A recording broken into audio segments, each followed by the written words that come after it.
दोस्तों, मंच को प्रणाम करता हूं। आप जैसे सभी सुधी श्रोताओं के चरणों को प्रणाम करता हूं। संचालक जी को विशेष प्रणाम करता हूं। आदरणीय कुलदीप जी बैठे हुए हैं, हमारे आज के मुख्य अतिथि हैं, बहुत देर से बैठे हुए हैं। मैं उनको और विशेष प्रणाम करना चाहता हूं। साहब, बहुत जानदार और शानदार टीम आपने देखी और सुनी। जहां रिंकू रंगीला से ये कार्यक्रम चालू हुआ था और आज मुझ तक पहुंचा है, अभी मैं कोशिश करता हूं जोड़ने की। वाह वाह क्या बात के बारे में बताया गया, लेकिन ये वाह वाह क्या बात के 100 एपिसोडों पर भी भारी ये आयोजन है। वाह, मैं आप जोरदार ताली बजाओ साहब। जहां कुलदीप जी बैठे हुए हैं, सुशील जी हैं, रूप नारायण जी हैं और हमारे शर्मा जी हैं, आदरणीय पुरुषोत्तम जी, बंटी जी हैं, पुरुषोत्तम जी हैं और बाद में मैं हूं। साहब, वाह, मैं बता दूं कि मेरा नाम नटखट है, बिना डंडे बिना मात्रा का। वाह गजब। बहुत छोटा कवि हूं। मेरी कविता में न यमक है, न श्लेष है, न अनुप्रास है, बीच बीच में चमनप्रास है। वाह वाह वाह, क्या बात है साहब। झांसी से आया हूं।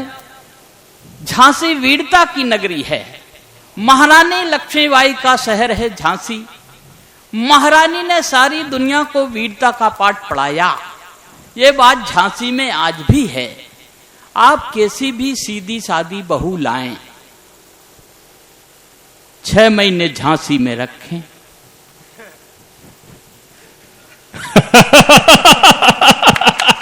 बात समझ में आई? गजब गजब गजब। मैं इशारों आगे समझ में। हमारे दादा बैठे हुए हैं, आदरणीय, उनके चरणों को प्रणाम करता हूं। हंसने के लिए कहीं नहीं जाना पड़ता। हास्य का प्रयोगात्मक कवि हूं मैं। बिल्कुल साहब, बिल्कुल। हमारे रूप नारायण शर्मा जी, जैसा कि रूप है अनूप है, उतना ही जोरदार संचालन है। मुझे पहली बार आगरा में मिले थे। बहुत होशियार आदमी है साहब, इतना होशियार आदमी नहीं मिलेगा। अभी अभी जूते की दुकान पर गए, एक जोड़ी जूते लेने थे, घंटे भर मोल भाव किया, तब जाके एक जूता एक दुकान से और दूसरा जूता दूसरी दुकान से। वाह गजब। बात अच्छी और सच्ची लगे तो एक एक व्यक्ति का समर्थन मांगता हूं। वाह वाह की बात अलग है साहब। वाह वाह में तो छठे छठाए श्रोता रहते हैं, उन्हें तो ताली बजाना है। सर, ये भी छठे छठाए श्रोता हैं। हाँ, इन्हें तो ये शुद्ध प्रबुद्ध जन है, सुनने वाले श्रोता हैं। मैं बता दूं साहब, मुझे हंसने हंसाने के लिए ही मंगाया गया है विशेष रूप से। बिल्कुल साहब, कि अभी अभी बिल्कुल, जूते बिल्कुल। की दुकान पर गए, एक जोड़ी जूते लेने थे, घंटे भर मोल भाव किया, तब जाके एक जूता एक दुकान से और दूसरा जूता दूसरी दुकान से लिया। दोनों जूते अलग अलग भाव के थे और घर जाके देखा तो दोनों जूते एक ही पांव के थे। वाह वाह वाह। घर जाके देखा तो दोनों जूते एक ही पांव के थे। तब इन्होंने जूतों को वापस नहीं करवाया। रूप नारायण क्या चीज है साहब। तब कहता हूं कि इन्होंने जूतों को वापस नहीं करवाया, बल्कि पैरों को जूतों के हिसाब से एडजस्ट करवाया। वाह वाह गजब। ये स्थितियां हैं साहब। मैं बता दूं कि पहले जो कवि लिखा करता था वो समाज का दर्पण होता था। आज जो हम लिख रहे हैं वो समाज का अल्ट्रासाउंड है। वाह। 3 सहेली सुमन लता और लिली। अब कविता सुनना साहब। बिल्कुल बिल्कुल साहब, बिल्कुल। कवि क्या लिखता है? हाँ। 3 सहेली सुमन लता और लिली शहर के चाट स्टॉल पर मिली। सुमन बोली, लता तुम्हें है पता कि मेरी शादी में इस शहर का मशहूर बैंड आया था?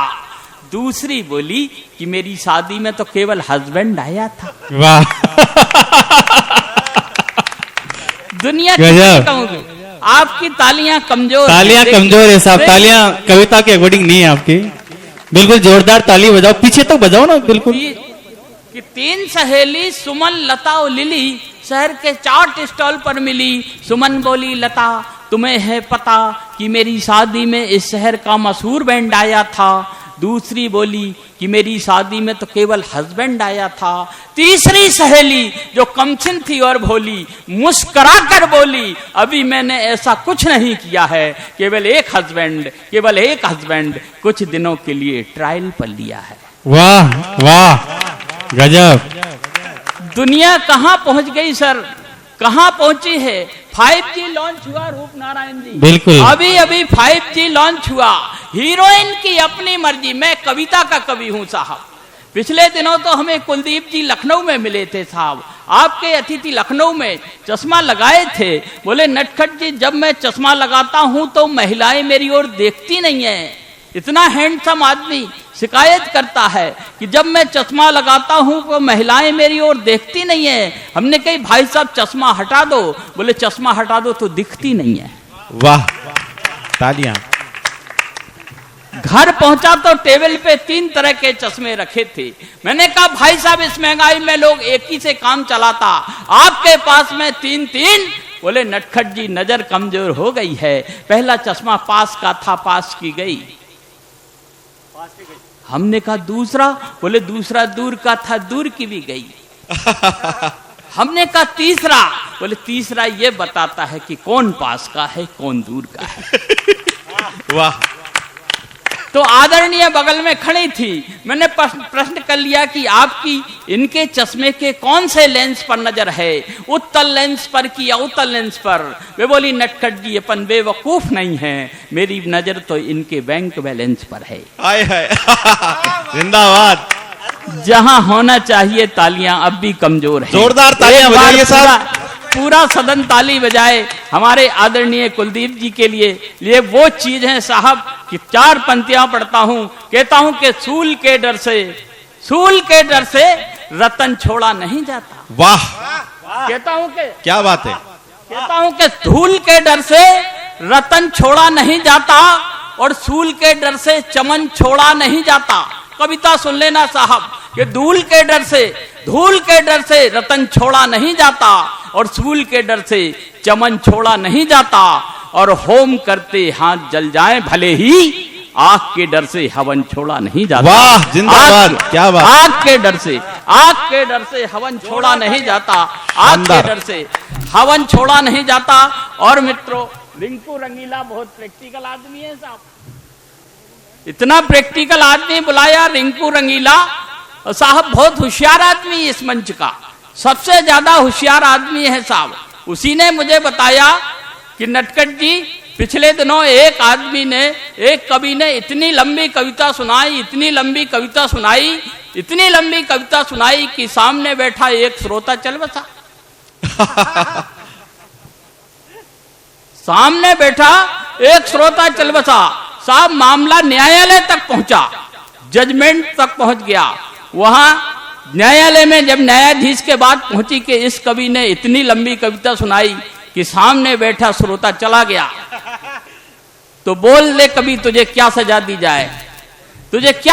जाए, और सजा देने के पहले तुझसे पूछा जाए कि तेरी आखिरी इच्छा क्या है। तो वो रिंकू रंगीला जैसा कवि बताता है, वो कहता है कि सर मैं वही कविता आपको सुनाना चाहता हूं। क्या बात है, जिंदाबाद। तो स्थितियां हो जाती हैं साहब, बहुत सी बातें हैं और बातों में से बातें निकल के आती हैं तो कविता हो जाती है। एक कविता सुनाता हूं कि एक कविता है कि हीरोइन की अपनी मर्जी। संस्कारों की बात हो रही है, गिरते हुए संस्कारों की बात करता हूं मैं। संस्कार कैसे गिर रहे हैं कि हीरोइन की अपनी मर्जी, एक साथ स्वीकार कर ली 5-5 पतियों की अर्जी। वाह, क्या बात है, स्वागत है। अपनी मर्जी एक साथ स्वीकार कर ली 5-5 पतियों की मर्जी। एक से शादी, दूसरे से प्यार, तीसरा शिकार, चौथा जान देने को तैयार। वाह क्या बात। एक से शादी, दूसरे से प्यार, तीसरा शिकार और चौथा जान देने को तैयार। और पांचवा पति उसकी हर शर्तों पर सेट है। तेरा दिल है कि 5 कमरों का फ्लैट है, तेरा दिल है, तेरा दिल है, तेरा दिल है कि 5 कमरों का फ्लैट है। स्थितियां बदलती हैं तो दोस्तों कविताएं बदल जाती हैं। एक छोटी सी कविता सुनाता हूं। एक यहाँ पर 5 कवि हैं, वो 5 में 4 मास्टर हैं साहब। क्या बात मैं है? बता दूं कि मैं भी अपने स्कूल का हेड मास्टर हूं। हाय हाय। मैं बता दूं मैं प्राइमरी में पढ़ाता हूं, मैं प्राइमरी में प्रोफेसर हूं। और युवा खेल महोत्सव हुआ, स्थितियां बदलती हैं तो कविताएं बदलती हैं। वाह, गुरुजी कुछ समझाते हैं और चेले कुछ समझ जाते हैं। हाय हाय। अब कविता सुनना साहब। स्वागत है सर। गुरुजी ने चेले को समझाया, गुरुजी ने चेले को समझाया कि लंबा होने के लिए ताड़ासन करो। वाह, प्रयोग देखना, प्रयोग आपकी समझ में आए तो पूरे सदन से आशीर्वाद मांगता हूं। गुरुजी ने चेले को समझाया, गुरुजी ने चेले को समझाया कि लंबा होने के लिए ताड़ासन करो। चेला गुरु के ज्ञान को चोटी में गांठ लगाकर गाड़ने लगा और निस्दिन नियमित पड़ोसिन को ताड़ने लगा। वाह। गुरुजी ने चेले को समझाया कि लंबा होने के लिए ताड़ासन करो। चेला गुरु के ज्ञान को निस्दिन चोटी में गांठ लगाकर गाड़ने लगा और निस्दिन नियमित पड़ोसिन को ताड़ने लगा। एक दिन सचमुच अचंबा हो गया जब वह पड़ोसिन को लेके लंबा हो गया। क्या बात है, जिंदाबाद।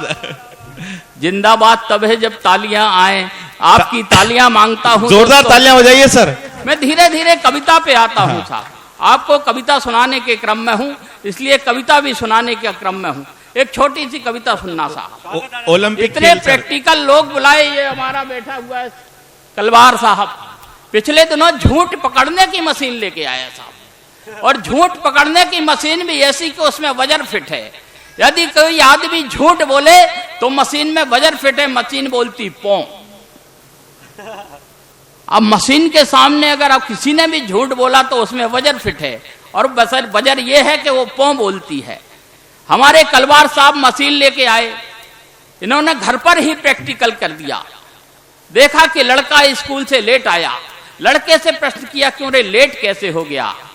लड़के ने जवाब दिया, पिताजी मास्टर साहब ने एक्स्ट्रा क्लास लगाई थी। मशीन बोली पौ। ये मास्टर जी वही थे। लड़का स्कूल से आया था, झूठ बोल रहा था। इन्होंने प्रश्न किया झूठ क्यों बोल रहा है, लेट कैसे हो गया। लड़के ने जवाब दिया, मास्टर साहब ने एक्स्ट्रा क्लास लगाई थी। मशीन बोली पौ। अब तो इनका गुस्सा 7वें आसमान पर। बोले बता कहां गया था। बोले फिल्म गए थे। बोले कौन सी फिल्म। बोले जय हनुमान। मशीन फिर बोली पौ। अब तो गुस्सा 7वें आसमान पर। ये बोले जब मैं तुम्हारी उम्र का था तो राष्ट्रभक्त की फिल्में देखा करता था। मशीन बोली पौ। वाह, गजब। धीरे धीरे करंट पहुंच रहा है आप तक। मशीन बोली पौ। बाप बेटे की लड़ाई में आदरणीय अंदर से आ गई। बोले तुम बाप बेटे क्यों लड़ते हो। ये बोले ये झूठ बोलता है। वे बोली झूठ तो बोलेगा। बोले क्यों बोलेगा। बोले लड़का आपका है। मशीन बोली पौ। वाह वाह वाह, गजब। ये स्थितियां हो जाती हैं साहब। और अगर आप लोग देखिए वाहवा हवा कुछ नहीं लगता अगर आप लोगों के मन तक नहीं पहुंचते हैं। आप हाँ। पूरा सदन ताली बजाकर एक बार आदेशित करें वाह। तो मैं कविता सुनाता हूं। बिल्कुल सुनाइए साहब।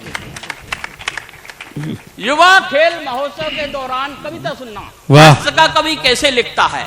युवा खेल महोत्सव के दौरान खेल मास्टर ने, युवा खेल महोत्सव के दौरान खेल मास्टर ने लड़के और लड़कियों को खो खो का खेल खिलाया। वाह। परिणाम एक सप्ताह बाद आया कि खेल खिलाड़ियों में ऐसे बीज बो गया कि एक एक लड़का एक एक लड़की में खो गया। वाह वाह। खो खो का खेल खिलाया।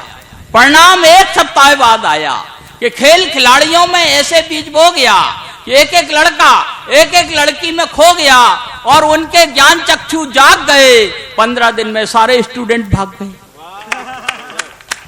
15 दिन में सारे स्टूडेंट भाग गए।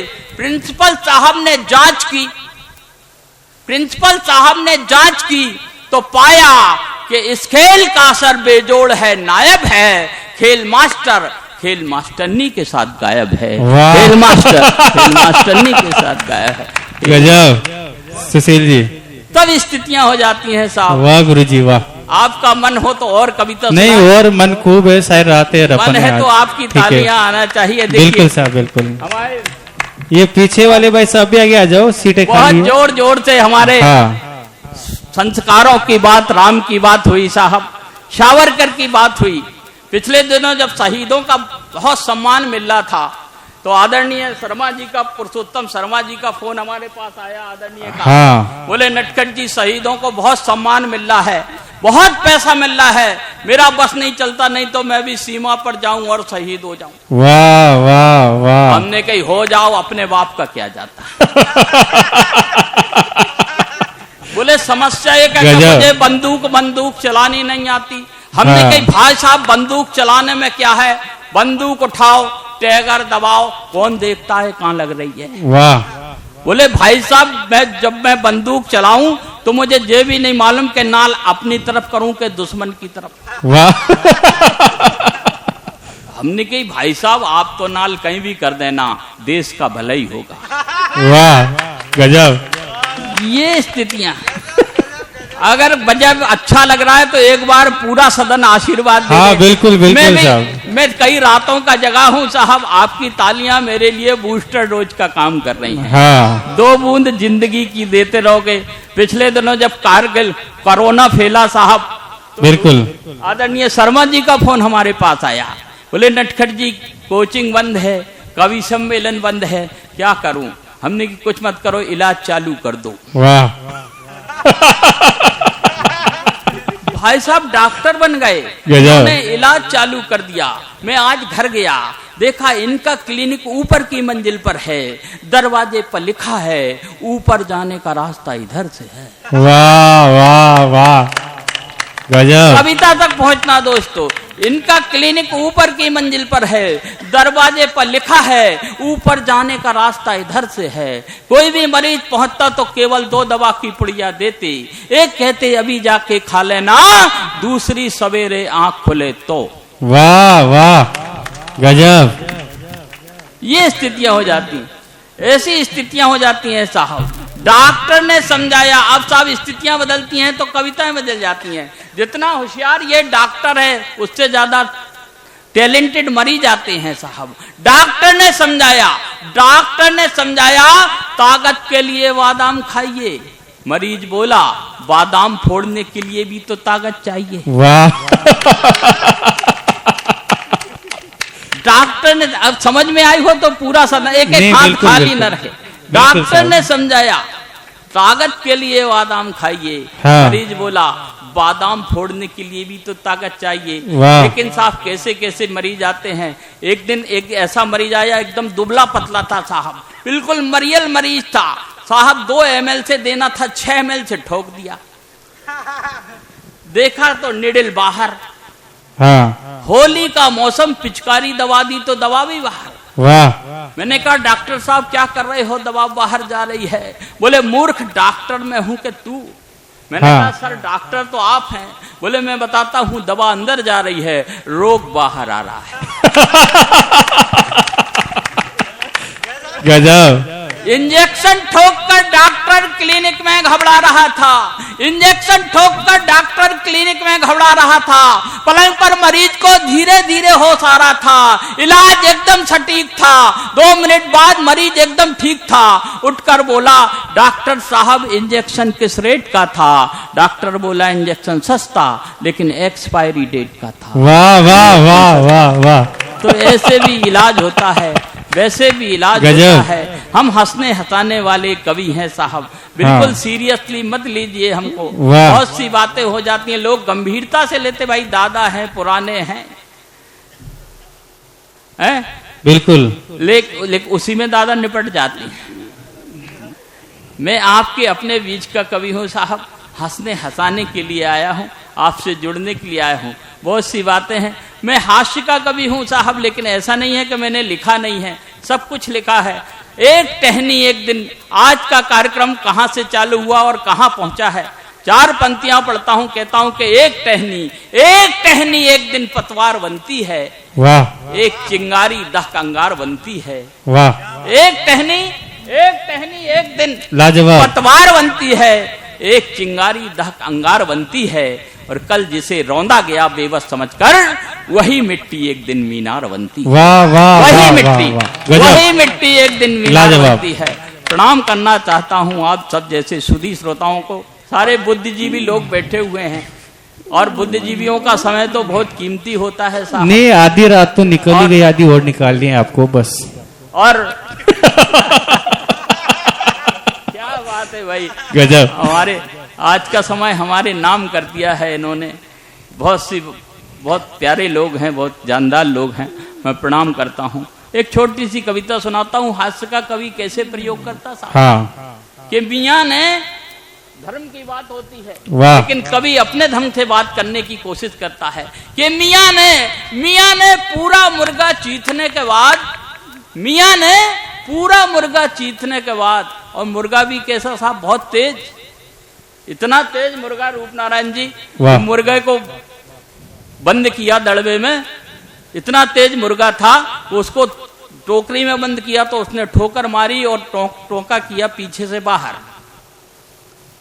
अब साहब फिर उन्हें गुस्सा आई तो फिर उसको टोकरी से उसको जगह एक मटके में, मिट्टी के मटके में बंद किया और उसने ठोकर मारी पीछे से बाहर। एक दिन मियाँ जी को बहुत गुस्सा आया, उन्होंने एक लोहे की टोकरी मंगाई, लेकिन मुर्गा बहुत तेज, उसने लोहे की टोकरी में ठोकर मारी और पीछे से बाहर। मियाँ को बहुत गुस्सा आया, उन्होंने बनाया उसको बढ़िया गरम मसाले के साथ, शुद्ध घी में बनाया, खाया, मुर्गा बहुत तेज। गजब गजब, तब कविता होती है साहब, स्थितियां होती हैं, आप देर से समझ में आएगी, कुछ लोगों को कल समझ में आएगी, ऐसा नहीं है। कविताएं हैं कभी कभी देर तक समझ में आती हैं, हाँ, बहुत देर के बाद भी समझ में आती हैं, ऐसा नहीं है। तो एक कविता सुनाता हूँ, बहुत सी बातें कि मियाँ ने, अब कविता सुनना, हाँ, मियाँ ने पूरा मुर्गा चीथने के बाद कटोरे भर दाल टेंटुआ के नीचे सरकाई। खाने की ये गंगा जमनी संस्कृति अपनी समझ में नहीं आई। हमने कहा मियाँ जी कमाल है कमाल, माल के बाद में दाल, ये क्या उगा रहे हैं? वे बोले नटखट जी मुर्गा भूखा था, उसे दाना चुगा रहे हैं। वाह गजब, यहां से स्थितियां बनती है तो एक कविता बनती है। स्थितियां बदल गई हैं। आज भगत सिंह शहीद आजम का जन्मदिन है और ये शिवसेना का कार्यक्रम है। आपको बता दूं, चित्तर सिंह वार्डन हुआ करते थे, भगत सिंह के वार्डन चित्तर सिंह हुआ करते थे। हाँ साहब, एक छोटी सी घटना मुझे याद आ रही है, चित्तर सिंह और भगत सिंह में बात होती है। आज उनकी जन्म जयंती है, ये शिवसेना का कार्यक्रम है दोस्तों। एक शहीद के नाम पर 4 पंक्तियां पढ़ना चाहता हूं। स्वागत है चित्तर आपका। बोले भगत सिंह से मान ले बेटा मेरी बात। अब बातचीत सुनना और कविता तक पहुंचना मेरे दोस्तों। वाह, कि चित्तर बोले भगत सिंह से मान ले बेटा मेरी बात, कल होना है फांसी मुझको कर ले गुरु वाणी का पाठ। वाह, हॉस्टल वार्डन है उनके, जेल वार्डन है, और वो जेल वार्डन उन्हें समझाते हैं। चित्तर बोले भगत सिंह से मान ले बेटा मेरी बात, कल होना है फांसी तुमको कर लो गुरु वाणी का पाठ। तो हंसकर बोला सिंह वाकरा देर हो गई दादा। क्या थे भगत सिंह? हंसकर बोला सिंह वाकरा देर हो गई दादा, 2 दिन पहले कहते शायद पूरा करता वादा। वाह गजब, हंसकर बोला सिंह वाकरा देर हो गई दादा, 2 दिन पहले कहते शायद पूरा करता वादा, और कल होना है फांसी मुझको आज गुरु को याद करूं।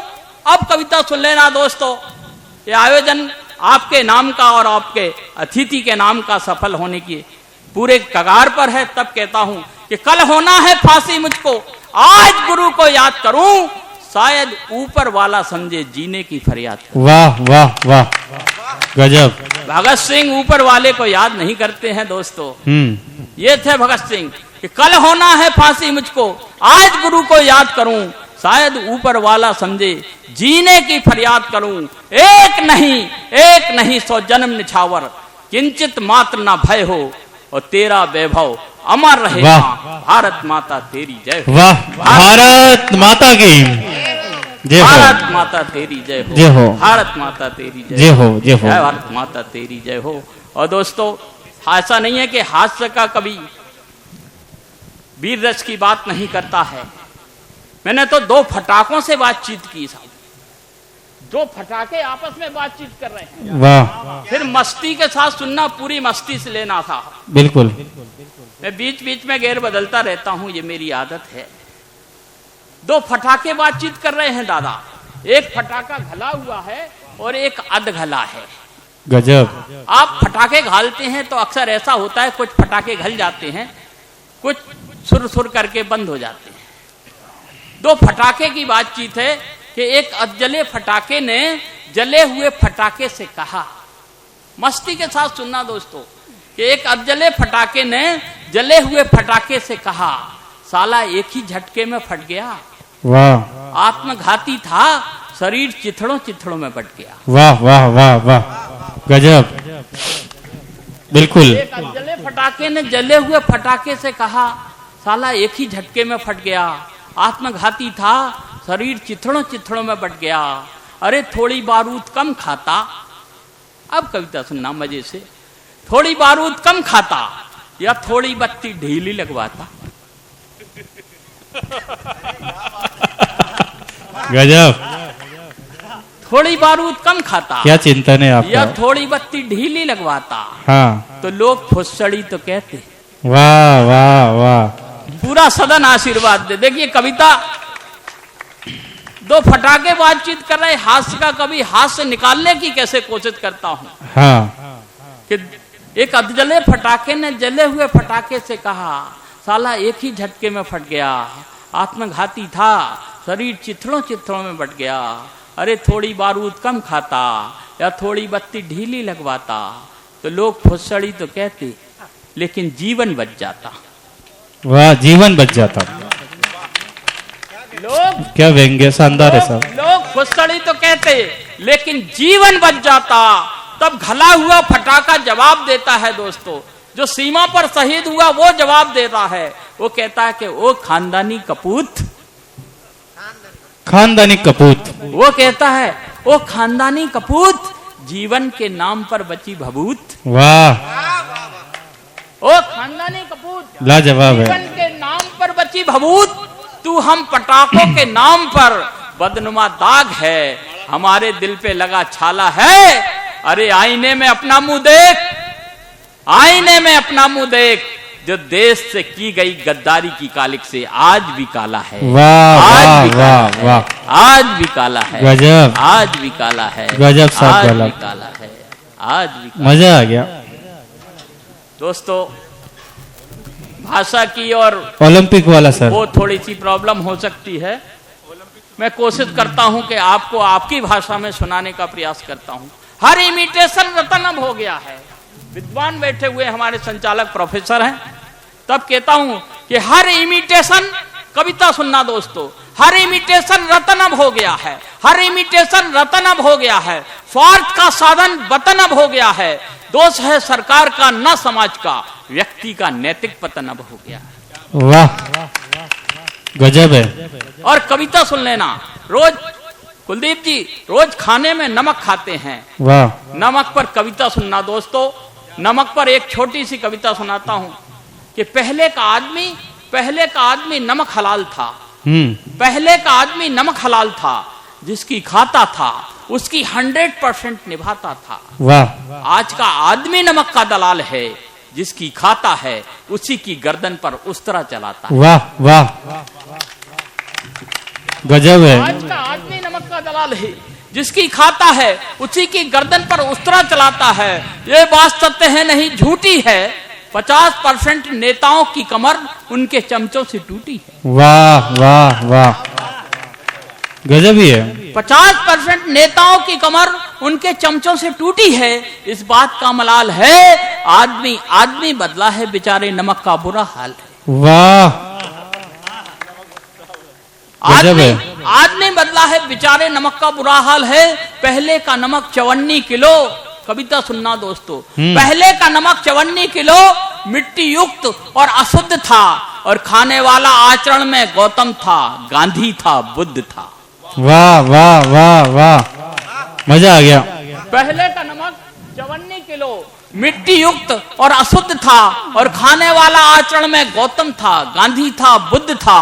और आज का नमक ट्रिपल रिफाइंड।